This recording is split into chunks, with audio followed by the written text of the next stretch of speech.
अनामिका की शादी को भी 6 महीने ही हुए थे। वह अपने छोटे शहर की साधारण लड़की थी जो अपने मम्मी पापा और छोटी बहन शालिनी के साथ रहती थी।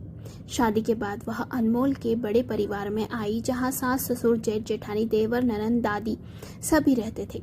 शुरुआत में अनामिका के मन में डर और अनिश्चितता थी।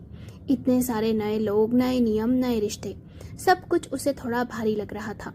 लेकिन अनमोल और उसके परिवार ने उसे अपनाया और 6 महीनों में अनामिका महसूस करने लगी कि यह घर भी उसका अपना घर बन गया है। आज का दिन उसके लिए खास था। आज अनामिका की पहली सपनों की किताब प्रकाशित होने का जश्न था। उसने लंबे समय से लिखी किताब को आखिरकार प्रकाशन के लिए भेजा था।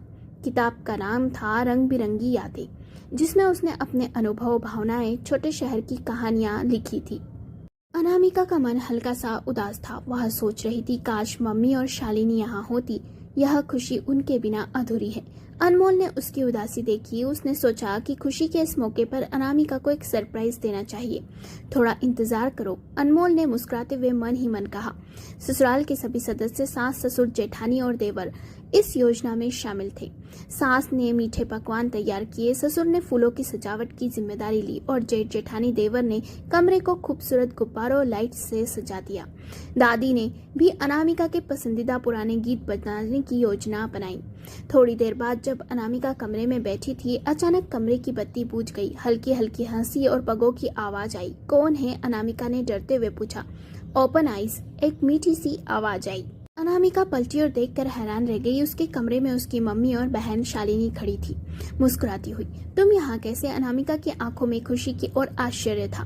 हमें जमाई सा ने बुलाया, उसकी मम्मी ने हंसते हुए कहा। तुम्हारी किताब के प्रकाशन की खुशी में हमने सोचा कि क्यों न तुम्हारे लिए यह सरप्राइज हो। अनामिका खुशी से रो पड़ी। उसने अपने परिवार को गले से लगाया। अनमोल भी पास आया और मुस्कुराया। सब ने उसे बहुत प्यार दिया और ससुराल वालों का सरप्राइज उसे बहुत पसंद आया। उसकी आंखें भर आई। उस समय अनामिका की किताब के प्रकाशन की सूचना भी उसके मोबाइल पर आई। किताब प्रकाशित हो गई थी और पहले ही दिन इससे अच्छा रिव्यू मिलने लगे थे। अनामिका की खुशी दुगनी हो गई। उसने महसूस किया कि न केवल उसका पति बल्कि सास ससुर और पूरा ससुराल परिवार उसकी खुशियों में साथ थे।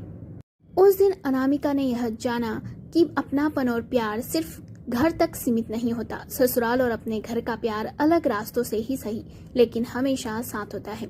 अनामिका के लिए यह दिन सिर्फ खुशी का दिन नहीं था, बल्कि यह एक एहसास भी था कि जीवन में रिश्तों की मिठास और परिवार का साथ और छोटे छोटे सरप्राइज ही सबसे बड़ी कीमती चीजें होती है। कहानी पसंद आई हो तो वीडियो को लाइक करें, शेयर करें और चैनल को सब्सक्राइब करें। कमेंट करके